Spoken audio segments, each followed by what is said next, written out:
नमस्कार, आप देख रहे हैं मुद्दा। मैं हूं आपके साथ अक्षय। जम्मू कश्मीर को विशेष राज्य के दर्जे से जुड़े आर्टिकल 35A को खत्म करने की मांग वाली याचिका पर सुप्रीम कोर्ट में जल्द सुनवाई हो सकती है। इस आर्टिकल के तहत जम्मू कश्मीर के लोगों को कई विशेषाधिकार मिले हैं, लेकिन अब राज्य में बढ़ रहे आतंकवाद के चलते इस आर्टिकल को खत्म करने की देश में मांग उठ रही। इसे अलगाववाद की जड़ भी बताया जा रहा है। आर्टिकल 370 को हटाना बीजेपी का हमेशा से राजनीतिक स्टैंड भी रहा। हालांकि बीजेपी की सहयोगी जेडीयू और आकारी दल इसके विरोध में रहे हैं। साथ ही विपक्ष और कश्मीर घाटी के स्थानीय दल भी इसका विरोध करते रहे हैं। हालांकि इस मामले पर सुप्रीम कोर्ट की संविधान पीठ को फैसला लेना है। फिलहाल सुप्रीम कोर्ट ने एक और याचिका, जिसमें पुलवामा और उरी हमले की कोर्ट की निगरानी में जांच करने और पत्थरबाजों के खिलाफ सख्त कदम उठाने की मांग की गई थी, उसे खारिज कर दिया। पुलवामा में आतंकी हमला हुए 10 दिन से ज्यादा का वक्त गुजर चुका है। देश भर में पाकिस्तान के खिलाफ गुस्सा है। हर कोई बदला लेने की बात कर रहा है। इस बीच पाकिस्तान के प्रधानमंत्री इमरान खान ने प्रधानमंत्री नरेंद्र मोदी से शांति लाने की बात कहते हुए एक और मौका दिए जाने की बात कही। यकीन दिलाया कि वो अपनी जुबान पर कायम रहेंगे और अगर भारत पुलवामा हमले पर पाकिस्तान को कार्रवाई योग्य खुफिया जानकारी उपलब्ध कराता है तो इस पर तत्काल कार्रवाई भी की जाएगी। ऐसे में सवाल इस बात को लेकर उठ रहे हैं कि अगर राष्ट्रपति के निर्देशों पर आर्टिकल 35A लगाया जा सकता है तो राष्ट्रपति के आदेश से उसे हटाया क्यों नहीं जा सकता है? क्या अलगाववादियों को नेस्तनाबूद किए बिना कश्मीर से आतंकवाद का सफाया हो सकता है? पत्थरबाजों को सही रास्ते पर लाने या उन्हें सबक सिखाने के लिए क्या कदम होने चाहिए? और क्या पाकिस्तान पर भरोसा करते हुए इमरान खान को एक और मौका मिलना चाहिए? जम्मू कश्मीर में आर्टिकल 35A की वैधता को चुनौती देने वाली याचिका पर सुप्रीम कोर्ट इसी हफ्ते सुनवाई करेगा। शीर्ष अदालत ने 26 से 28 फरवरी के बीच मामले को सुनवाई के लिए सूचीबद्ध किया है। फिलहाल इस आर्टिकल को लेकर कश्मीर घाटी में बवाल मचा हुआ है। अलगाववादी सड़कों पर हैं और देश में संविधान के इस अनुच्छेद को खत्म करने की मांग तेज हो रही है। 5 साल पहले वर्ष 2014 में अनुच्छेद 35A को खत्म करने की मांग को लेकर सुप्रीम कोर्ट में याचिका डाली गई थी। तब से ये मामला देश में बहस और कश्मीर में विरोध का केंद्र बना हुआ है।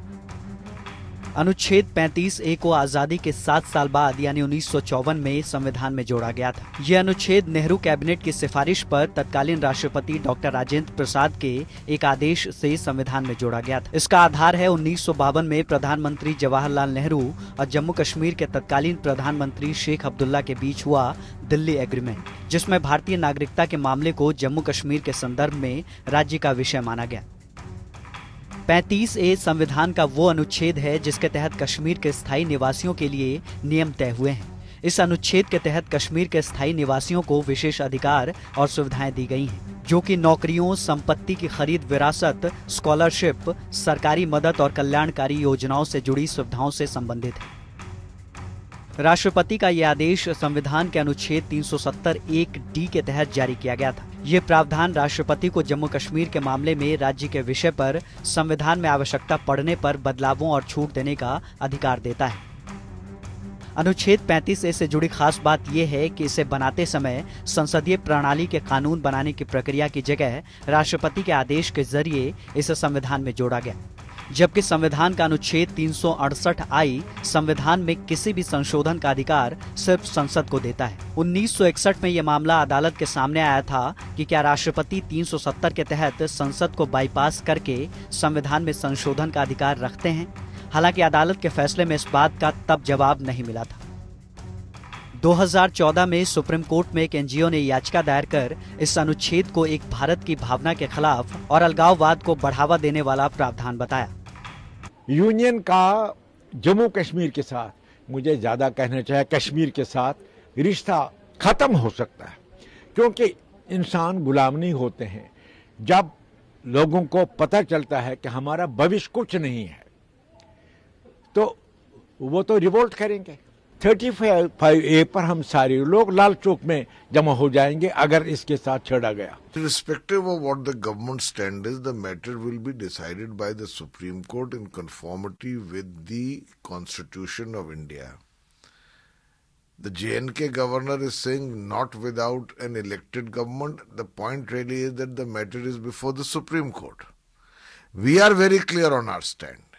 We oppose any change to Article 370 and to other associated articles like Article 35A, especially at this time when the valley is already under great stress and tension.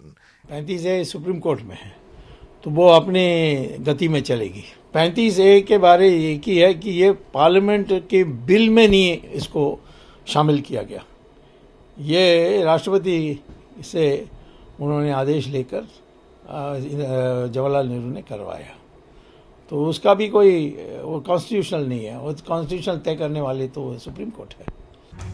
उधर सुप्रीम कोर्ट ने पुलवामा और उरी हमले की जांच की निगरानी करने और पत्थरबाजों के खिलाफ सख्त कदम उठाने की जनहित याचिका को ठुकरा दिया है। इन मामलों की जांच कोर्ट की निगरानी में करने की मांग की गई थी। इस याचिका में हाल ही में जम्मू कश्मीर के पुलवामा और 2016 में उरी में हुए हमले में कथित प्रशासनिक विफलता की न्यायिक जांच की मांग की गई थी। इस बीच पाकिस्तान के प्रधानमंत्री इमरान खान ने रविवार को अपने भारतीय समकक्ष नरेंद्र मोदी से शांति लाने को एक मौका देने की बात कही और उन्हें यकीन दिलाया कि वो अपनी जुबान पर कायम रहेंगे और अगर भारत पुलवामा हमले पर पाकिस्तान को कार्रवाई योग्य खुफिया जानकारी उपलब्ध कराता है तो इस पर तत्काल कार्रवाई की जाएगी।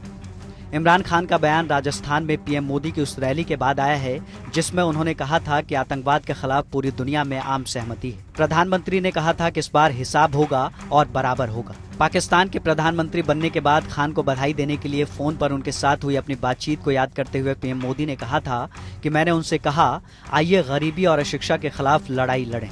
इस पर इमरान खान ने कहा था कि मोदी जी, मैं पठान का बच्चा हूँ, सच्चा बोलता हूँ, सच्चा करता हूँ। आज उनके शब्दों को कसौटी पर तौलने का वक्त है।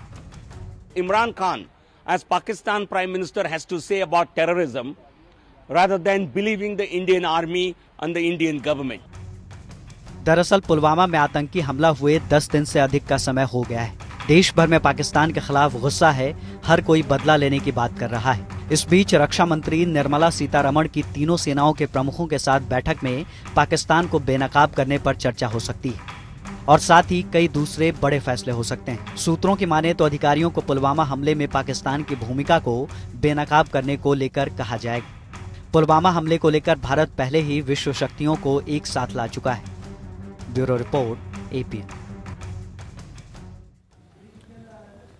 या तो सवाल इस बात को लेकर उठ रहे हैं कि अगर राष्ट्रपति के निर्देशों पर आर्टिकल 35 से लाया जा सकता है तो राष्ट्रपति के ही आदेश से इसे हटाया क्यों नहीं जा सकता? क्या अलगाववादियों को नस्तनाबूद किए बिना कश्मीर से आतंक का सफाया हो सकता है? पत्थरबाजों को सही रास्ते पर लाने या फिर उन्हें सबक सिखाने के लिए अब क्या कदम होने चाहिए, क्या रणनीति होनी चाहिए और क्या पाकिस्तान पर भरोसा करते हुए वहां के प्रधानमंत्री इमरान खान को एक और मौका दिया जा सकता है? आज हम इसी पर चर्चा करेंगे। सभी खास मेहमान हमारे साथ जुड़ गए हैं। सबसे पहले अपने दर्शकों की मुलाकात अपने आज के सभी सम्मानित अतिथियों से। आज मेरे साथ 2 रक्षा विशेषज्ञ जुड़े हैं। नोएडा स्टूडियो से मेरे साथ रिटायर्ड कर्नल AK बख्शी साहब हैं। सर, बहुत स्वागत है आपका। Retired major general AK Chaturvedi साहब हमारे साथ इस कार्यक्रम में शामिल हैं, जबकि रोमेश रैना जी जो कश्मीर मामलों के जानकार हैं वो हमारे साथ इस कार्यक्रम का हिस्सा हैं। डॉक्टर विक्रम सिंह हैं, आप नेता हैं भारतीय जनता पार्टी के, सरकार का पक्ष रखने के लिए हमारे साथ मौजूद हैं। कांग्रेस को रिप्रेजेंट करने के लिए अजय वर्मा साहब हमारे साथ इस कार्यक्रम का हिस्सा हैं और लखनऊ से हमारे सलाहकार संपादक गोविंद पंत राजू जी इस कार्यक्रम में शामिल। बहुत स्वागत है आप सभी का हमारे साथ इस कार्यक्रम में शामिल होने के लिए। शुरुआत मैं AK बख्शी साहब आपसे करूंगा, क्योंकि आर्टिकल 35A की वैधानिकता को लेकर सुप्रीम कोर्ट में सुनवाई होनी है। एक तरफ इसको खत्म करने की मांग है तो दूसरी तरफ इसे खत्म करने की आशंकाओं के चलते हंगामा भी देखने को मिल रहा है। कैसी स्थिति देख रहे हैं और क्या होना चाहिए आपके हिसाब से?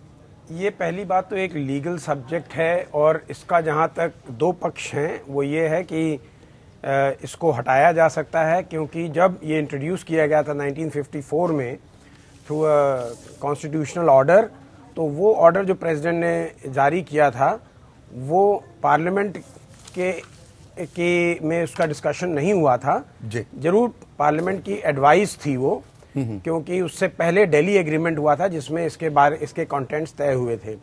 जब इंडियन सिटीजनशिप एक्सटेंड की गई थी J&K के लोगों को, तो अगर जो और जो बाकी अमेंडमेंट्स हुई हैं J&K कॉन्स्टिट्यूशन की, जिसमें उनके सदर को गवर्नर से रिप्लेस किया गया, प्राइम मिनिस्टर को चीफ मिनिस्टर से, ज्यूरिसडिक्शन जो थी सुप्रीम कोर्ट की और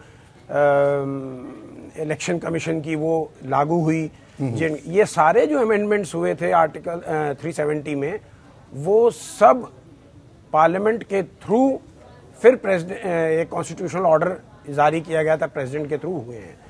तो जो ऑपोजिशन है, मिस्टर नूरानी और जो बाकी जो उनके बैटरी ऑफ लॉयर्स हैं, उनका सिर्फ एक ही बेसिक मुद्दा है कि in spirit this is not the correct thing to do. Technically वो इसको दरकिनार नहीं कर पा रहे हैं, लेकिन अगर जो स्पिरिट ऑफ द लॉ देखा जाए तो भाई law does not exist in vacuum, वो टाइम और स्पेस में एक्ट करती है। अब टाइम एंड स्पेस में देखिए इस समय क्या है जी। ना तो इंटीग्रेशन हुआ J&K का इंडिया में जैसे होना चाहिए था, जो सोचा गया था, जिसके तहत ये सिटीजनशिप दी गई थी और उनके राइट्स को प्रोटेक्ट किया गया था। दूसरा था उनके जो राइट्स ऑफ लैंड को प्रोटेक्ट किया गया था, वो इसलिए किया गया था कि वो जो POK में चले गए थे लोग, वो वापस आएंगे तो उनकी लैंड प्रोटेक्टेड रहनी चाहिए। वो भी नहीं हुआ। उसके बाद जो डेवलपमेंट थी J&K की जैसे होनी चाहिए तो वो नहीं हुई, क्योंकि वहां पे इंडस्ट्री वगैरह कोई नहीं गई। डेमोग्राफिक जो होना था कि मतलब वहां पे डेमोग्राफी उसकी मेंटेन की जाए, वो भी नहीं हुई, क्योंकि पंडितों को वहां से निकाल दिया गया। तो सारा कुछ तो टाइम एंड स्पेस में गड़बड़ हो गया है जी। तो इसलिए अगर जो हम टेक्निकल बाधाओं में पड़े रहें जी, तो इसका भी लीगल एक्सपर्ट जैसे निकाल रहे हैं कि भाई अगर जो 35A इंट्रोड्यूस किया गया था एक कॉन्स्टिट्यूशनल ऑर्डर के तहत, जो कि मतलब लीगली करेक्ट नहीं था क्योंकि वो प्रेसिडेंशियल ऑर्डर था जी, तो इसलिए इसको निकाल लेना और समय के हिसाब से जो है सही बैठता है और इसका होना है। और जहां तक इसकी लीगैलिटीज है वो सुप्रीम कोर्ट इसका जजमेंट देगा। यानी आप इसके पक्षधर हैं कि आर्टिकल 35A को हटना चाहिए? जहां तक मुझे समझ आता है माहौल के हिसाब से, टाइम एंड स्पेस के हिसाब से ये हटना चाहिए और हमें देश के हित में। और अगर जो स्टेट का हित और देश का हित आ जाता है तो देश का हित सर्वोपरि है। और जहां तक टेक्निकल प्रॉब्लम है इसका ये सुप्रीम कोर्ट तय करेगी। चलिए बिल्कुल, मैं AK चतुर्वेदी साहब आपके पास आऊंगा। जैसा कि अभी बख्शी साहब कह रहे हैं कि जिस मोटिव के साथ, जिस मकसद के साथ आर्टिकल 35A को लाया गया था, अगर वो मोटिव पूरा नहीं हो पा रहा है तो अगर राष्ट्रपति के आदेशों के आधार पर वो लागू हो सकता है तो इसको हटाने में क्या दिक्कत है? क्या इस पर संशय की कोई स्थिति होनी चाहिए? देखिए, जो बख्शी साहब ने बोला मैं तकरीबन उससे पूरी तरह एग्री करूंगा। इसमें थोड़ा सा मैं और ऐड करूंगा। जी जी। 1912 से 1932 तक वहां एक मूवमेंट हुआ था, क्योंकि ये उनको खतरा था कश्मीरियों को कि बाहर से अंग्रेज वगैरह आके because of the climatic conditions यहां कब्जा करेंगे। तो उन्होंने क्या किया कि इसके बाद उन्होंने एक वहां पे किया कि जो वहां पे के सब्जेक्ट हैं उनके लिए एक स्टेट सब्जेक्ट्स डिक्लेयर किया गया जी। उसके बाद जो इंस्ट्रूमेंट ऑफ एक्सेशन साइन हुआ उसमें सेक्शन 7 सब्जेक्ट्स की उन्होंने डेफिनेशन दी और उन्होंने 3 चीजें बोली थी, जो कि 4 चीजें बोली थी कि ये कॉन्स्टिट्यूशन भारतवर्ष का एक्सेशन इससे होगा। तो वो चीजें ये लोग ले रहे हैं, लेकिन वो सब चीजें जैसा कि बख्शी साहब ने बहुत अच्छी बात बोली कि टाइम एंड स्पेस में सारा कुछ चेंज हो चुका है। आज की तारीख में कॉन्स्टिट्यूशन की एक आर्टिकल 14 को भी तो सोचना चाहिए ना, जिसमें इक्वालिटी है एवरी इंडियन सिटीजन की। जी जी। आप ले ही नहीं सकते, तो देने का भी तो आपको हक होना चाहिए। और जो सबसे बड़ा है उसमें क्यों आप अगर आप गौर करो, क्योंकि वहां डेवलपमेंट नहीं हो रहा, जॉब्स नहीं हो रही। जॉब्स नहीं हो रही तो इसलिए लोग जो है पत्थरबाजी की तरफ जा रहे हैं। ये भी लोग कह रहे हैं कि वहां जॉब्स नहीं है। अरे जॉब्स कहां से आएंगी? जॉब्स तो तभी आएंगी जबकि वहां पे किस तरह के जॉब की अपॉर्चुनिटीज क्रिएट होंगी। वो तभी होंगी जबकि इसका पूरी तरह देश के साथ इंटीग्रेशन होगा। तो इंटीग्रेशन करने के लिए आपको जो भी सुविधाएं, और ये जैसे कि 35A ये पार्लियामेंट की, जैसा कि उन्होंने बिल्कुल सही बोला कि 358 में ये पार्लियामेंट के थ्रू होना चाहिए, लेकिन ये तो एक प्रेसिडेंशियल ऑर्डर से हुआ था, जिसमें कि एक 52 में दिल्ली एग्रीमेंट की वजह से हुआ था। तो इन चीजों को मद्देनजर रखते हुए जो नूरानी साहब या उनके बाकी जो इसके समर्थक हैं जो चीज बोल रहे हैं कि वहां बहुत आग लग जाएगी, ये लग जाएगा, वो लग जाएगा, अरे अभी आग क्या कौन सी कम लगी हुई है? यानी आपको लगता है कि इसे हटाए जाने के पक्ष में है? अगर इसका कोई फायदा अब तक नहीं मिल पाया है तो इसको हटाने में क्या दिक्कत है अगर परिस्थितियां नहीं सुधर रही हैं? जो गिवन सिचुएशन में मैं बिल्कुल उसके पक्ष में हूं। हाँ। ठीक सर, मैं दोबारा आपके पास आऊंगा सर। मैं आपको 2 एग्जांपल देता हूं। जी, 35A का मिसयूज कैसे हो रहा है। जी। एक कुछ सफाई कर्मचारी हैं वहां, पिछले 60 साल से उनको इसलिए नहीं स्टेट सब्जेक्ट डिक्लेयर किया जा रहा क्योंकि जब हुआ था तो उनसे ये कहा गया था कि जी अगर आपकी जनरेशन परपिचुटी में सफाई कर्मचारी का काम करेंगे तभी आप स्टेट सब्जेक्ट रहोगे। अरे ये कौन सी इक्वालिटी की बात आप कर रहे हो। वो आज भी बेचारे उनकी वही हालत है। पंजाब से जो रिफ्यूजी आए उनके लिए कोई जगह नहीं मिली है, उनको आज तक स्टेट की सिटीजनशिप नहीं दी गई है। तो ये तो बहुत ही अनइवन सा और अनबैलेंस्ड लॉ है जिसका कोई ठीक, यानी कि आप इसके पक्ष में नहीं हैं। मैं रोमेश रैना साहब आपके पास आऊंगा। जैसा बख्शी साहब ने भी अभी कहा और इसके अलावा AK चतुर्वेदी साहब भी इसी पक्ष में, और उन्होंने बाकायदा इसकी मिसाल भी दी है। अगर इसको लगाकर फायदा अगर नहीं दिखाई दे रहा है तो एक बार हटा कर देख लेते हैं, इसमें बुराई क्या है? सबसे पहले मैं चतुर्वेदी जी से थोड़ा बहुत डिफर करूंगा। जो इन्होंने बोला कि स्टेट सब्जेक्ट लॉ इंट्रोड्यूस उस वक्त हुआ जब वहां पर एप्रीहेंशन था कश्मीरियों को कि वो अंग्रेज लोग आएंगे तो वहां पर ऑक्यूपाई हुआ। ऐसा नहीं हुआ था। एक्चुअली ये हुआ था कि वहां पर नॉन कश्मीरी लोग आके वहां पर उनको एम्प्लॉयमेंट मिलता था और कश्मीरीज को एम्प्लॉयमेंट नहीं मिलता था। और फिर वहां पर कश्मीरियों में एक आपस में बातचीत हो गई कि भाई हम क्या करेंगे। तो उन्होंने एक एजुटेशन कर दिया। एजुटेशन में बताया कि जो मुल्की है, कश्मीरी नहीं, मुल्की मुल्कियों को तरजीह दी जाए एम्प्लॉयमेंट में, और जो नॉन मुल्की है, नॉन मुल्की को यहाँ पर एम्प्लॉयमेंट ना दी जाए। और पहला जो स्टेट सब्जेक्ट का इशू आ गया वो आ गया मुल्की। मुल्की मींस जो वहां पर रहने वाले हैं, उनको उन्होंने डिफाइन कर दिया ये क्या है। लेकिन वो डाइल्यूट होता गया और नॉन मुल्की आते वहां पर एम्प्लॉयमेंट लेते गए। उसके बाद इसको धीरे धीरे रिफाइनमेंट हो गया और ये मुल्की बन गया स्टेट सब्जेक्ट लॉ। जहां तक ये ताल्लुक है कि आर्टिकल 335A जाना चाहिए, बिल्कुल जाना चाहिए, बिल्कुल जाना चाहिए, क्योंकि जो आज का सेपरेटिज्म है it is rooted in this article 350A and article 370। क्योंकि आर्टिकल 35A जो है ये आर्टिकल 370 परिवार का एक हिस्सा है। और ये नहीं कि आज ही इस पे डिबेट हो रहा है। 1961 में ये प्रेसिडेंशियल ऑर्डर चैलेंज हो गया था, Pooran Lal Lakhanpal versus president of India, जहां पर सुप्रीम कोर्ट ने एक जजमेंट दे दिया था कि प्रेसिडेंट में मॉडिफाई द एग्जिस्टिंग प्रोविजन। लेकिन वहां पर ये साइलेंट था ये ऑर्डर, ये जो पार्लियामेंट का ये जो सुप्रीम कोर्ट का ऑर्डर था वो साइलेंट था। क्या ये पार्लियामेंट से इंट्रोड्यूस होना चाहिए या नहीं। और आज का जो है, आज की स्पेसिफिकेशंस जो है वो स्पेसिफिकेशंस ये है कि पार्लियामेंट का रोल कहाँ है। ये बेसिकली इसको जो आर्टिकल 335A है इसको हम बोलते हैं परमानेंट रेजिडेंशियल ऑर्डर। इसके तहत जो J&K लेजिस्लेटिव असेंबली है, J&K लेजिस्लेटिव असेंबली को एम्पावर कर दिया है इस ऑर्डर ने, परमानेंट रेजिडेंसी ऑर्डर ने, कि आप किसको डिफाइन करेंगे as permanent citizen of the state. तो ये हमेशा मिसयूज हुआ है। फॉर एग्जांपल मैं आपको बताऊंगा, जैसे 1952 का कॉरोलरी हुआ 54 में एक प्रेसिडेंशियल ऑर्डर आया और जिसके तहत इन्होंने वहां पर परमानेंट रेजिडेंसी डिफाइन कर दिया। इस बीच 1953 में एक ऑर्डर आता है लैंड टू टिलर्स एक्ट। और लैंड टू टिलर्स एक्ट में क्या होता है कि जो नॉन मुस्लिम माइनॉरिटीज वहां पर थी, उनके जो लैंडेड एसेट्स थे, लैंडेड एस्टेट्स थे, उनको उन्होंने कर दिया भाई लैंड टू टिलर्स, उनको टिलर्स को दे दिया विदाउट एनी कॉम्पनसेशन। और उस वक्त गवर्नमेंट ऑफ इंडिया एक्ट नहीं कर पाई बिकॉज ऑफ आर्टिकल 370 और बिकॉज ऑफ आर्टिकल 35A। हालांकि जो गवर्नमेंट ऑफ इंडिया की पॉलिसीज है, जो कॉन्स्टिट्यूशन की पॉलिसीज है कि अगर आप किसी से लैंड लेते हैं उसको कंपनसेशन दे दो, लेकिन यहां पर उल्टा ही हुआ।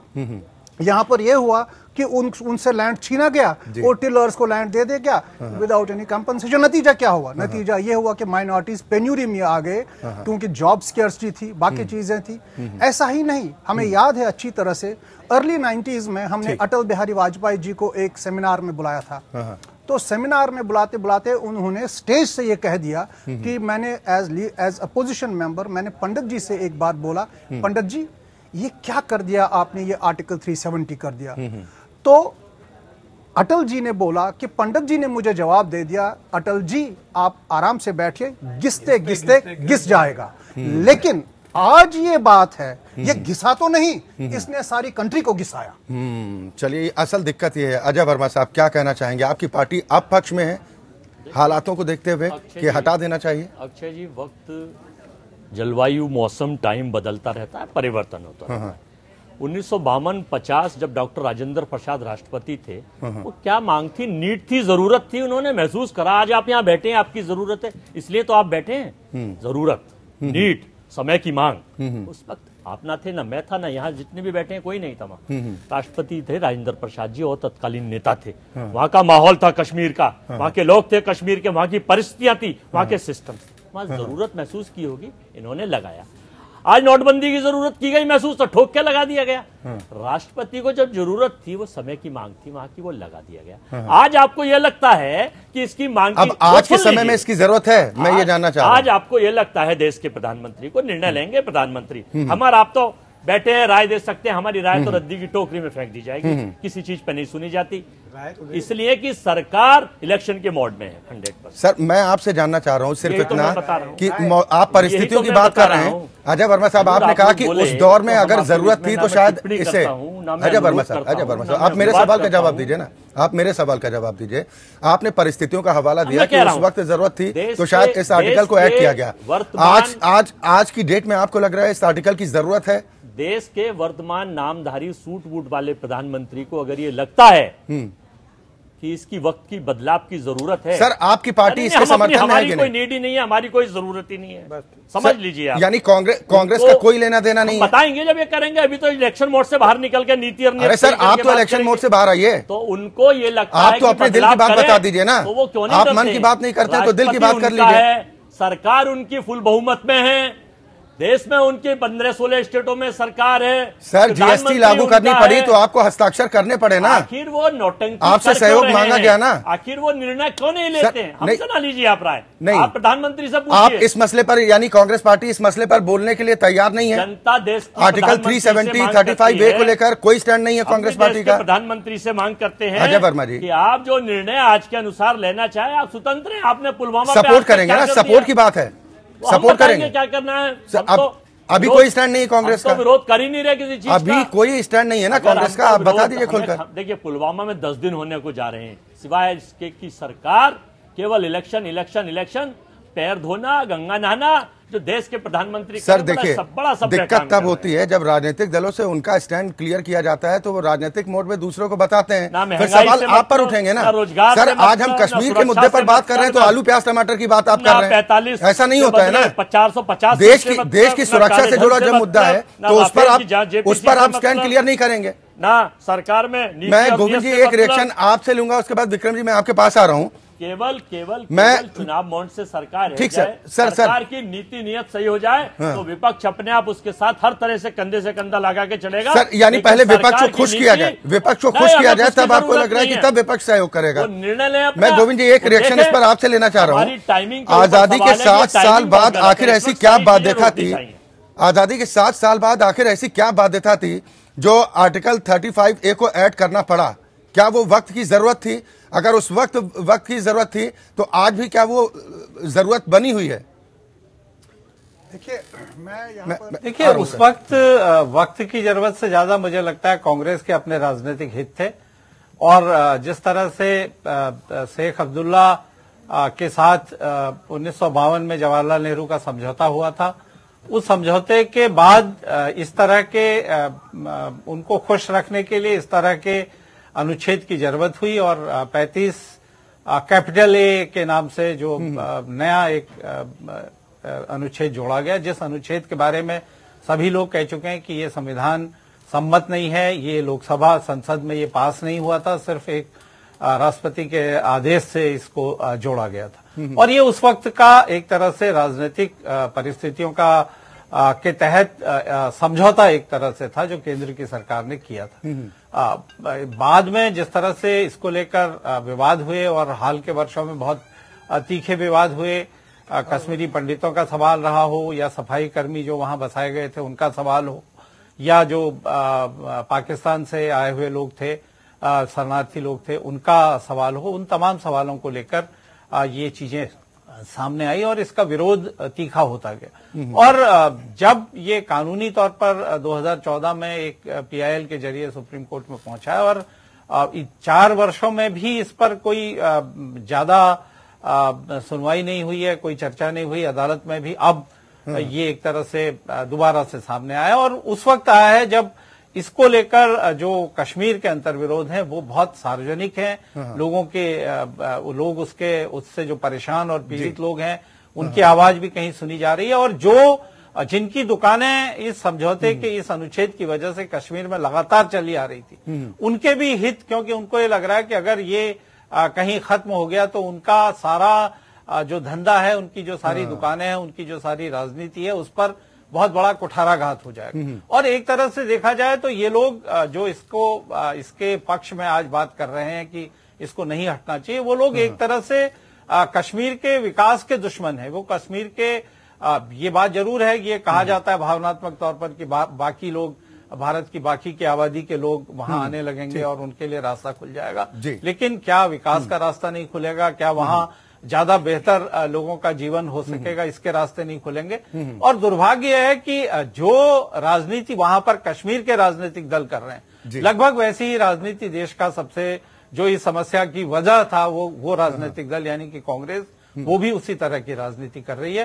कांग्रेस इस पर अपने विचार तक रखने की हिम्मत कांग्रेस के पास नहीं है कि वो इस मुद्दे पर उसकी क्या राय है, वो क्या चाहती है, इसको सार्वजनिक मंच पर कहीं इस पर बात करें। तो इससे दिखता है कि क्यों इतने वर्षों तक एक असंवैधानिक चीज संविधान का हिस्सा बनी रही और अब जिस तरह से ये अदालत में आया, क्योंकि अगर सरकार ये कह रही है कि वो इस तरह की चर्चाएं कि अध्यादेश ला सकती है, मुझे लगता है जब तक मामला सर्वोच्च न्यायालय में है या तो वहां से वापस लिया जाए, अगर वहां पर है तो अध्यादेश लाने की स्थिति भी नहीं होती। इसलिए सर्वोच्च न्यायालय इस पर क्या और कितना वक्त लगाता है, वही मुझे लगता है कि सबसे ज्यादा निर्भर करेगा। इसका यानी आपको लग रहा है कि गहन मंथन किए जाने की जरूरत है और जो लोग इसका विरोध भी कर रहे हैं उनको भी इस पर विचार किए जाने की जरूरत है कि अगर इसका कोई फायदा नहीं मिल रहा है तो ऐसी चीज को अपने पास रखने का मतलब क्या बनता है। मैं एक रिएक्शन लूंगा ब्रेक पर जाने से पहले। विक्रम सिंह जी, आपका, पाकिस्तान के प्रधानमंत्री इमरान खान शांति के लिए एक और मौका देने की बात कर रहे हैं,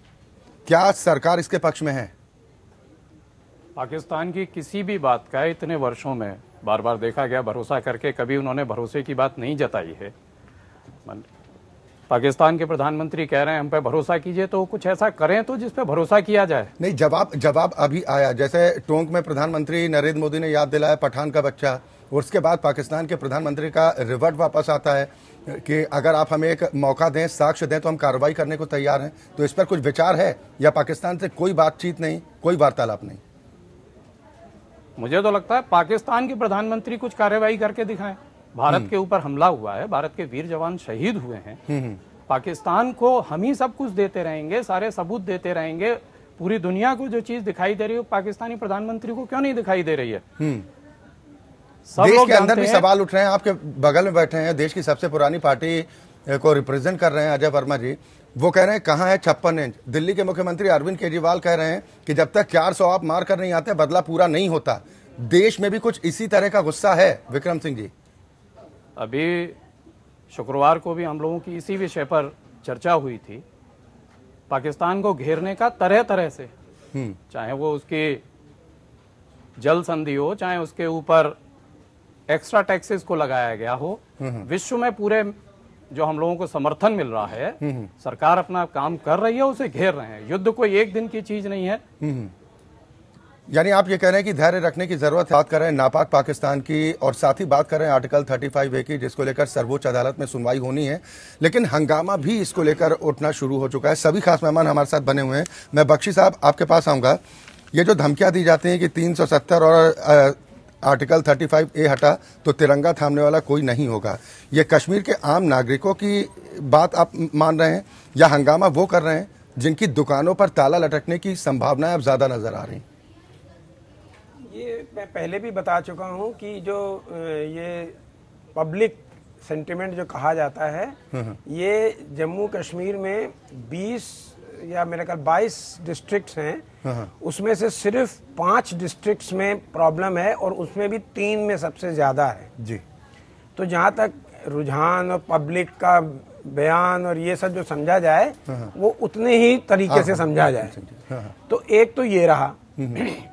और जहां तक ये धमकी जो होती है ये तो आप एक्सपेक्ट कर सकते हैं, लेकिन बाय एंड लार्ज आप देखिए जहाँ तक लद्दाख कंसर्न है या पुंछ वैली वाली है, रजौरी पुंछ वाले साइड कंसर्न है, जम्मू कंसर्न है और नॉर्दर्न कारगिल वगैरह इलाके में कोई तहलका नहीं है। तो आप समझ सकते हैं कि ये कितना जड़ पकड़ लेता। दूसरी बात हम और आपको बताएं कि ये जो आपने अभी कहा कि तीनों सेना के अध्यक्षों के साथ उनकी बैठक हो रही है, ये एक प्रोसीजर होता है और इसमें कोई ये नहीं देखना चाहिए कि कोई लड़ाई लगने वाली है।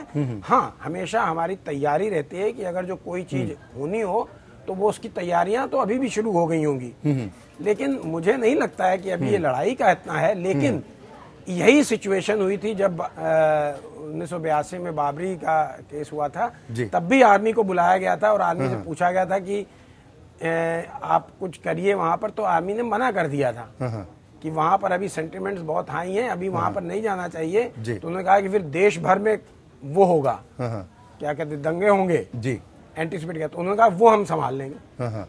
तो इस तरह की परिस्थितियां एक्सप्लॉइट की जाती हैं, कॉन्टिजेंसी प्लानिंग वगैरह होती है और वही अभी मेरे हिसाब से, यानी कोई नतीजा निकल कर आएगा, अभी ये कहना जल्दबाजी होगी, धैर्य करना चाहिए। मैं AK चतुर्वेदी साहब आपके पास आऊंगा। आपको उम्मीदें कुछ लग रही हैं इस बैठक से, क्योंकि बैठकों का दौर तो लगातार चल रहा है, लेकिन तीनों सेनाओं के प्रमुखों के साथ रक्षा मंत्री की ये बैठक, क्योंकि देश की निगाहें इस पर हैं, लोगों को लग रहा है कि अगर ये बैठक हो रही तो इसका कोई ना कोई नतीजा निकलेगा। आप क्या कुछ आंक पा रहे हैं? देखिए, बैठक तो वो चलती रहेंगी और जहां तक देश का रिस्पांस का सवाल है, कुछ एक्शंस ऑलरेडी हो गए हैं और उचित समय पे उचित कार्रवाई, उचित तरीके से कार्रवाई, वो तीनों चीजें होंगी। तो इसमें ये सब जो कुछ भी हो रहा है कि जो कि तीनों चीफ से रक्षा मंत्री मिल रहे हैं, ये अपना रिव्यू ऑफ सिचुएशन तो चलती रहेगी। इसके बारे में कोई बहुत ज्यादा हम लोगों को सोचना नहीं चाहिए। और ये कहना कि 10 दिन हो गए, 12 दिन हो गए, 5 दिन हो गए, 6 दिन हो गए, मेरे ख्याल में जिनको काम करना उनको हम लोगों को काम करने देना चाहिए। वॉर हिस्टीरिया क्रिएट करना कोई बहुत अच्छी बात नहीं है। सर, एक सवाल मेरा और भी आपसे होगा। एक मेरा सवाल ये है कि पाकिस्तान के प्रधानमंत्री ने जो अब शांति की अपील की बात कही है कि वो शांति के लिए कदम उठाने को तैयार है अगर भारत सरकार की तरफ से सबूत मिलते हैं, तो आप एक मौका देने के पक्ष में हैं या आपको लग रहा है कि आप भरोसे की कोई गुंजाइश नहीं? मैं इस बात को नहीं मानता हूं, क्योंकि अगर आप जो ये कह रहे हैं उनको कौन सी एविडेंस चाहिए? वो इकबालिया बयान आ रहा है, उनको अगर बहुत जरूरत पड़े तो जिसकी आवाज उन्होंने सुनी है उससे वो चेक कर लें, फॉरेंसिक चेक करा लें कि वो मसूद अजहर की है या किसी और की आवाज है। जब आपको मालूम है जैश ए मोहम्मद वहां पे है, आपको मालूम है वो अपनी रिस्पांसिबिलिटी एक्सेप्ट कर रहा है, तो उसमें हम उनको क्या एविडेंस दे? ये तो मतलब बात को लटकाने वाली बात है। चले ठीक, मुझे नहीं लगता कि इमरान खान साहब अपनी मर्जी से कुछ बोल रहे हैं, वो सिर्फ रावलपिंडी GHQ की भाषा बोल रहे हैं। जी ठीक। रोमेश रैना जी, आप भी इसके पक्ष में नहीं है कि आप बातचीत का कोई मतलब नहीं? देखिए, सबसे पहले मैं 2 मिनट आपसे और चाहूंगा, क्योंकि 2-3 चीजें हैं जिन पे मुझे थोड़ा क्लैरिफिकेशन देना है। एक तो जो कांग्रेस के प्रवक्ता थे उन्होंने बताया कि जिस वक्त ये आर्टिकल 35A इंट्रोड्यूस हुआ उस वक्त नीड इसकी जरूरत थी, लेकिन मैं ये कहूंगा कि इट्स अ पॉलिटिकल ब्लैकमेल, क्योंकि ट्रेड ऑन क्राइसिस, जो कश्मीर का इस वक्त इंटरनल जो तबाही मच रही है, कोई स्टोन मार रहा है, कोई कुछ कर रहा है, इसके वेस्टेड इंटरेस्ट पीछे हैं, पाकिस्तानी मोल्स पीछे हैं। जैसे मैंने लास्ट टाइम भी बताया कि एक पाकिस्तान की कॉन्स्टिट्यूएंसी वहां पर आ गई है, पाकिस्तान की तरफ से बोलने वाले लोग भी पैदा हो गए हैं। तो ये एक बाज़ाब्ता बहुत बड़ा ट्रेड ऑन क्राइसिस हो रहा है। अब जब ट्रेड ऑन क्राइसिस का एक बहुत ही इंपॉर्टेंट फीचर है जिसको हम कहते हैं पॉलिटिकल ब्लैकमेल, और जो कश्मीर के सियासतदानों ने ये पॉलिटिकल ब्लैकमेल बड़ी सफाई के साथ आज तक खेला है। फॉर एग्जांपल 1952 में दिल्ली का एग्रीमेंट हो गया, 75 में क्या बेग पार्था सारथी एग्रीमेंट होना था, 75 में दूसरा एग्रीमेंट हो गया, 1986 में फारूक राजीव अकॉर्ड हो गया। मुझे ये बता दीजिए, हमारा सिक्किम भी तो है, हमारा यूपी भी तो है, हरियाणा भी तो है, इनमें तो इतने 3 अकॉर्ड नहीं हुए। हमें अपने ही स्टेट के साथ क्यों अकॉर्ड करने पड़ रहे हैं? किस लिए अकॉर्ड करने पड़ रहे हैं। क्यों? क्योंकि हम जो ये पॉलिटिकल ब्लैकमेल है और ये पॉलिटिकल ब्लैकमेल को हम एड्रेस नहीं कर पा रहे हैं, नंबर 1। और ये समझना चाहिए कि जम्मू कश्मीर सिर्फ अलग स्टेट नहीं है, ये हिस्सा है जम्मू एंड कश्मीर स्टेट, जिसके 3 प्रोविंस है, कश्मीर है, जम्मू है, लद्दाख है। जम्मू में कोई प्रॉब्लम नहीं है, आर्टिकल 335A जाए, आर्टिकल 370 जाए, उसकी कोई प्रॉब्लम नहीं है। Ladakh they are happy. ये कश्मीर में ही क्यों इशू है आज की डेट में, कश्मीर को ही क्यों जरूरत है आज की डेट में 35A, जब वो इंटीग्रेशन हर लेवल पे कर रहे हैं। एम्प्लॉयमेंट के आप देख लीजिए, कश्मीर के बच्चे बेंगलोर पढ़ने जाते हैं, हजारों में नहीं लाखों में। आप देख लीजिए, मुंबई जा रहे हैं, हैदराबाद जा रहे हैं, नौकरी करने के लिए जा रहे हैं। बच्चे भी आते हैं देश के बाकी हिस्सों में। बिल्कुल, यहाँ पर हमारी आर्मी वहां पर उनको सद्भावना टूर के लिए, भारत भ्रमण के लिए भेजती है। तो ये सब चीजें जो हो रहा है, इसका मतलब क्या ब्लैकमेल किया गया था क्या उस वक्त? जनाब ऐसे कह रहे हैं जैसे उस संविधानिक सभा में आप मौजूद थे उस वक्त। किसी उस वक्त तो आप भी मौजूद नहीं थे ना? हम भी मौजूद नहीं थे, ये भी मौजूद नहीं थे। सुने सुनाए ऐसे तथ्य जो सरकार को सपोर्ट करें, ऐसे लोगों को मैं तो सर मुझे ये बताइए, क्या उस वक्त राजशाही थी क्या कि देश गुलामी की जंजीरों से तो आजाद हो गया और आजादी के बाद राजशाही का फील आ गया क्या कि आपने कहा कि ठीक है आपने ये मांगा तो नामदार प्रधानमंत्री पाकिस्तान के प्रधानमंत्री को तो उनको वादा याद दिलाते हैं कि पठान के बच्चे हैं ये 130 करोड़ लोग। और मैं अनुरोध करता हूं आदरणीय गोविंद जी से और आपसे कि जनता के हित में आप भी पूछ लें देश के प्रधानमंत्री से कि लाल आंखें 56 इंच। सर हम तो लगातार पूछ रहे हैं, हम तो लगातार सवाल उठा रहे हैं कि इन 40 शहादत का बदला कब? 40 महीने वो सरकार जो चलवाना, ये भी पूछ लिया करें जरा जनता। सर सुनिए ना, आप खुद जवाब नहीं देंगे, दूसरों के कंधों पर रखकर कब तक बंदूक चलाएंगे? जब सुना नहीं गया नोटबंदी पे आप सर बताइए ना, सर नोटबंदी पर कितनी डिबेट आपने हमारे साथ की यहाँ पर? अजय वर्मा साहब, नोटबंदी पर कितनी बार आपने डिबेट की यहाँ पर? प्रॉपर्टी पर 1% और 5%। सर झूठ बोलते हैं ये लोग। सर मुझे ये बताइए ना कि आपने इतनी डिबेट की, आपको लग रहा है कि आपको बोलने का अवसर नहीं दिया गया या इस मुद्दे पर? अगर आप सवाल पर जवाब नहीं देंगे तो फिर मैं टोकूंगा। तो याद दिला दूं हजूर। वर्मा साहब मुझे बताइए, राजशाही थी या ब्लैकमेलिंग से उस वक्त डर रहे थे? जवाब दीजिए। समय आप देंगे, मैं जवाब दे दूंगा। ठीक, जवाब दीजिए। कांधार हाईजैक भाजपा सरकार, अक्षरधाम हमला सर फिर वही लेकर आ जाएंगे। मैं सारी लिस्ट लेकर 1947 के बाद से आ जाऊंगा पूरी लेकर। कारगिल हमला भाजपा सरकार, ये जवाब नहीं हुआ ना? भाजपा सरकार, ये जवाब नहीं हुआ ना? अमरनाथ यात्रियों पर हमला भाजपा सरकार, गोधरा कांड भाजपा सरकार, पठानकोट हमला भाजपा सरकार, उरी हमला भाजपा सरकार, अमरनाथ शर्मा हमला भाजपा सरकार 2017, पुलवामा हमला 2019 भाजपा सरकार। अभी नहीं, हमलों की तारीख जरा इलेक्शन की तारीखों से भी मिलान करना। सर आप टाइम पास करना चाहते हैं क्या? अजय वर्मा साहब, जवाब ना देना पड़े तो आप टाइम पास करना चाहते हैं क्या कि आप ये तमाम चीजें गिनाते रहेंगे, लोगों का ध्यान भटके? मुझे आप सीधा जवाब दीजिए। सर 35A के संबंध में आप कुछ बोलने को तैयार नहीं है, करें जब होगा तब देखा जाएगा। जनता का इलेक्शन मोड में मुझे ये बताइए ना सर, छोड़िए इलेक्शन तो आते जाते रहेंगे ना। अजय वर्मा साहब तो पूछिए जनता से, पाकिस्तान के मैं आपसे पूछ रहा हूँ, जिनसे सवाल पूछना है मैं उनसे पूछ रहा हूँ, आपसे भी पूछ रहा हूँ, आपकी भी जिम्मेदारी है ना सर। पूछिए आप क्या पूछ रहे हैं? सर मेरा सवाल ये आर्टिकल 35A पर आप कुछ स्टैंड क्लियर नहीं कर रहे हैं और मैं आपसे जानना चाह रहा हूँ कि आजादी के 7 साल बाद ऐसी क्या बाध्यता थी जो आर्टिकल 35A को आपको लाना पड़ा? ब्लैकमेल किया गया आप लोगों को या आप राजशाही से उबर नहीं पाए थे? तत्कालीन राष्ट्रपति डॉक्टर राजेंद्र प्रसाद साहब से आप पूछ सकते हैं जाके, जहां भी वो हो, कि उन्हें ब्लैकमेल किया गया था ना, वो तो बेहतर जवाब वो देंगे। लेकिन हम आपको सर आजादी की लड़ाई को लेकर तो आप आ जाते हैं कि आजादी की लड़ाई हमने लड़ी, ये देखिए तलवारें रखी हैं, तो इस पर जवाब नहीं दीजिएगा? उस वक्त की परिस्थिति क्या कह रही थी, इसकी नीड थी, आज की परिस्थिति क्या कह रही है, आप निर्णय लीजिए। तो अब आज की नीड के हिसाब से आपको लग रहा है कि हट जाना चाहिए? हमारे निर्णय से क्या हो रहा है? देश की सर आप देश की प्रमुख विपक्षी पार्टी हैं, आप देश की प्रमुख विपक्षी पार्टी हैं। जब निर्णय ले सरकार तो अच्छा मुझे इस बात का जवाब दीजिए, अगर 35 से सुनिए अगर आर्टिकल 35A हटाने की दिशा में कोई कदम उठाए जाते हैं, हालांकि मामला सर्वोच्च अदालत में भी सुनवाई के लिए है, अगर ऐसा कुछ होता है तो क्या हंगामा होने की गुंजाइश ज्यादा है? क्या बवाल हो जाएगा? नहीं करेगी हमारी पार्टी। सर नहीं, माहौल की बात कर रहे हैं, आपकी पार्टी की बात नहीं कर रहे हैं। क्या आपको लग रहा है कश्मीर में हंगामा हो जाएगा, बवाल हो जाएगा? जनता हंगामा नहीं हो रहा, जनता पाकिस्तान को मौका देने,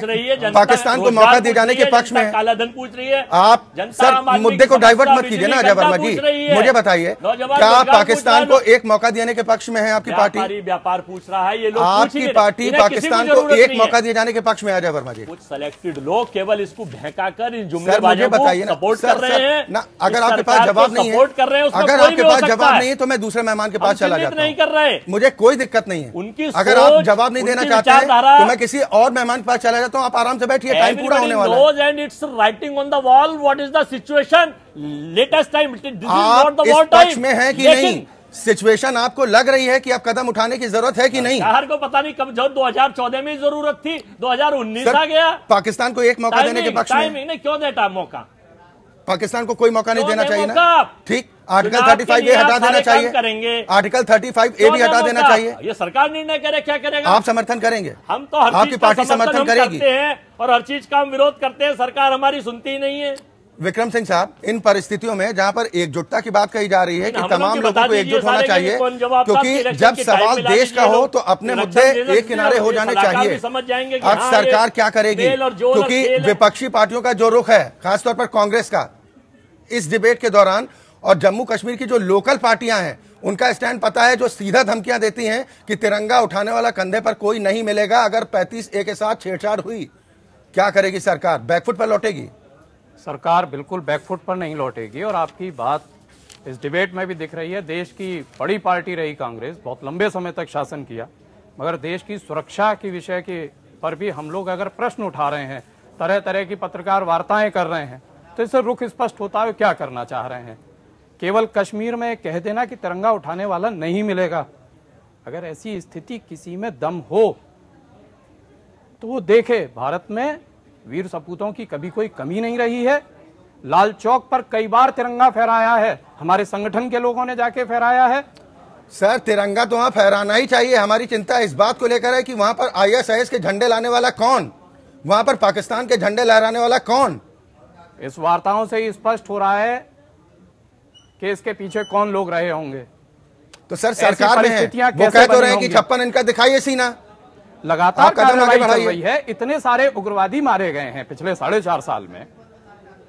आपके यहाँ भी रक्षा विशेषज्ञ बताते हैं, बाहर से भी पता लग रहा है, लगातार कार्रवाई हो रही है। कार्रवाई कोई एक दिन में नहीं होती। जिस चीज को बिगाड़ा गया है 50-60 वर्ष में, उसे एक दिन में ठीक नहीं किया जा सकता। और जब सर्वोच्च न्यायालय, लेकिन इलाज क्या है, उपचार क्या है सरकार के पास? अब तो इस समय तो चुनावी बेला है। अगर आप 35A की बात करेंगे तो माननीय सर्वोच्च न्यायालय के पास है। हाँ। और अगर अजय जी को ये बात ठीक नहीं लग रही है, मंदिर भी सर्वोच्च न्यायालय के पास था, ये पूरा देश। अजय जी आप सुन लेंगे जरा, मंदिर में आप सुन लेंगे जरा।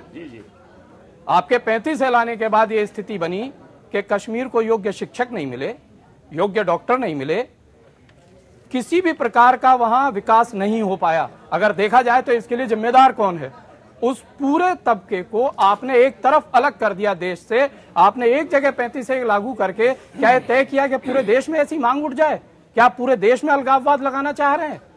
अगर आज उत्तर प्रदेश के लोग कहेंगे, पंजाब के लोग कहेंगे, बिहार के लोग कहेंगे हमें हमारे अलग से राइट्स दीजिए जो कश्मीर के लोगों के पास हैं, तो क्या ये देश चलेगा? देश एक अखंड, हमारा देश जब ही रहेगा जब इसका एक ही संविधान होगा, एक ही प्रकार से सबके साथ व्यवहार होगा। तो सर, आप कह रहे हैं मामला सर्वोच्च अदालत में है, तो अब सर्वोच्च अदालत की तरफ से ही जो भी फैसला होगा उसको आप भी मानेंगे? अगर अदालत कह देती कि नहीं आर्टिकल 35A रहना चाहिए, तो आप लोग समर्थन में रहेंगे? फिर सर्वोच्च अदालत के निर्णय के बाद संवैधानिक स्थिति क्या है वो सरकार देखेगी, सरकार के अपने अधिकार होते हैं। चलिए, यानी कि संवैधानिक स्थिति का आकलन होगा सर्वोच्च अदालत की तरफ से जो भी निर्णय आता है। लेकिन AK चतुर्वेदी साहब, जो घमासान राजनीतिक दलों के बीच में देखने को मिलता है, एक दूसरे पर आरोप ये लगते हैं कि ये सिर्फ वोट बैंक की राजनीति करने का प्रयास कर रहे हैं। हालांकि एकता का दिखावा, मैं कह रहा हूं कि एकता का दिखावा करने की भी कोशिश की जाती है। इस दिखावे से आपको नहीं लग रहा कि देश का नुकसान कर रही हैं हमारी वो राजनीतिक पार्टियां जिनके ऊपर एक बड़ी जिम्मेदारी है? लोग भरोसा करते हैं कि हमारा भला करेंगी, कम से कम देश की सुरक्षा के साथ खिलवाड़ नहीं करेंगी।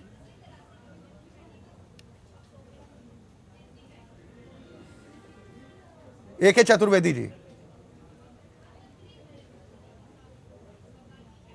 सर मेरी आवाज पहुंच रही है आप तक? चलो, शायद उन तक आवाज नहीं पहुंच रही है। गोविंद जी, क्या कैसे उम्मीद करेंगे सहयोग की? एक तरफ सहयोग की बात होती है, उधर मामले को घुमाने की कोशिश हो जाती है कि जिस चीज पर बात हो रही है उस पर बात ना हो, मुद्दा कोई दूसरा बीच में ले आया जाए। ये धोखा नहीं है देश के साथ, लोगों के साथ?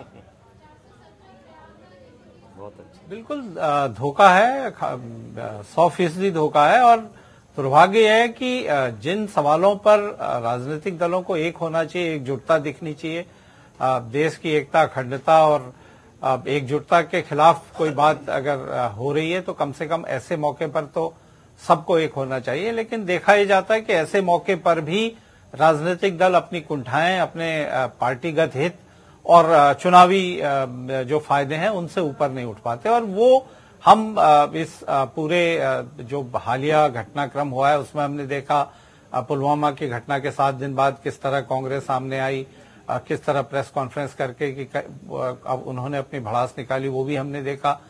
तो ये कश्मीर के जो पूरा प्रकरण है दरअसल उसकी समस्या की जड़ ही यही है। अगर कश्मीर को लेकर भारत की जो भी सरकारें रही अलग अलग वक्त पर उनकी एक साफ नीति होती तो शायद कश्मीर की बहुत सारी समस्याओं का समाधान हो जाना था। लेकिन हमेशा जो केंद्र के राजनीतिक दल हैं उनकी अपनी राजनीति के चलते उन्होंने कश्मीर को राजनीति का मैदान बनाया, वहां ऐसे ऐसे गठबंधन किए, ऐसी ऐसी पार्टियां खड़ी की, ऐसे ऐसे राजनीतिक दलों को या राजनीतिक नेताओं को आगे लाने की कोशिश की, जो जरा सा विरोध की बात करता उसको पटखनी देकर अपना फायदा करने की कोशिश की।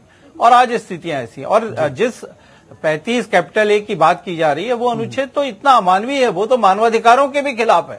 फारूक अब्दुल्ला के जो बेटे हैं उमर अब्दुल्ला, उनकी बहन की शादी कश्मीर से बाहर हुई तो अब उनके पास वहां का कोई अधिकार उनके पास नहीं रह गया, वो वहां जमीन नहीं खरीद सकती, जमीन के मालिक नहीं हो सकती।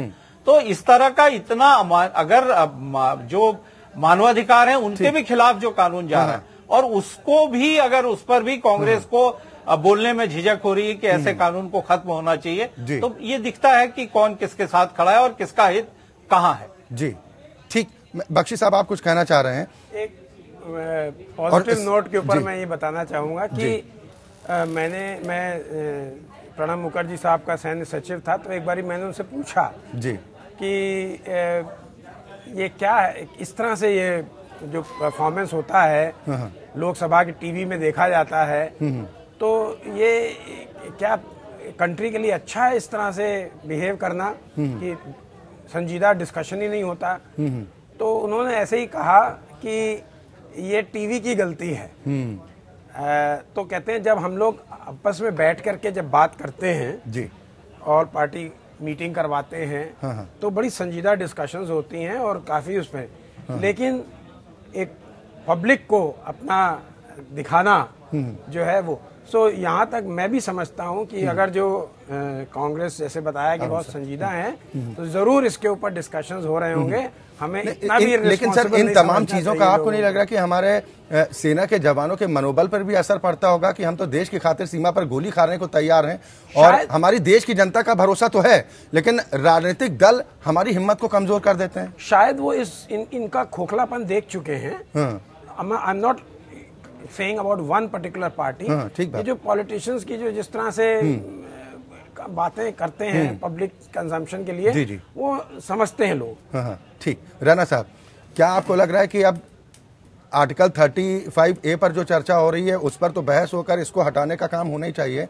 जो कश्मीरी विस्थापित हैं जो अपने ही देश में शरणार्थी के तौर पर रह रहे हैं उनको भी वहां पर बसाना चाहिए, उनको अधिकार क्यों नहीं मिलने चाहिए? देखिए ये दो इश्यूज हैं। एक तो आर्टिकल 350 है, इट मस्ट गो। मैं इससे पहले कि मैं रिहेबिलिटेशन ऑफ कश्मीरी पंडित्स पे आ जाऊंगा, एक बड़ा इंपॉर्टेंट इशू है जो अभी वीमेंस राइट्स का जो अभी वीमेंस राइट्स को लेके अगर वो non permanent resident of Kashmir से शादी करती है, इसमें अक्टूबर 2002 में J&K हाई कोर्ट ने एक लैंडमार्क जजमेंट दे दिया था जिसमें उन्होंने बताया था कि जो लेडीज है they will not lose their property rights.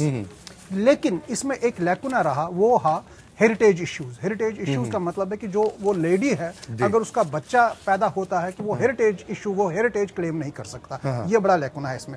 Number 2, जहां तक ये बात है कि कश्मीरी पंडितों को वहां पर वापस आना चाहिए, डेफिनेटली आना चाहिए, लेकिन ये रिवर्स माइग्रेशन के तौर पे नहीं, एक बाज़ाबिता फुल फ्लेज्ड रिहेबिलिटेशन पॉलिसी का गठन किया जाए और उसके तहत इसका। ठीक सर, अजय वर्मा साहब आप कार्यक्रम के समापन का वक्त है, अभी भी अगर आप सहमति जताना चाहते हैं तो जता सकते हैं। 20 सेकंड अगले आपके। अक्षय जी, हमने आपसे कहा कि सरकार जो निर्णय ले खोल के ले, वो न किसी से पूछती है, चुनाव मोड से हट जाए, नीति नियत सही कर ले, समूचे विपक्ष की एक बैठक बुला ले, नियत पर कैसे हम उसके लिए तैयार हैं। बैठक तो हुई थी, हमारे द्वार हमेशा देश की जनता के लिए सर, द्वार राजशाही थोड़ा चल रही कि हमारे द्वार खुले हुए हैं, आप आइए सर, सहयोग कीजिए, देश का सवाल है ना। हम जनता के सेवक हैं, थे, रहेंगे।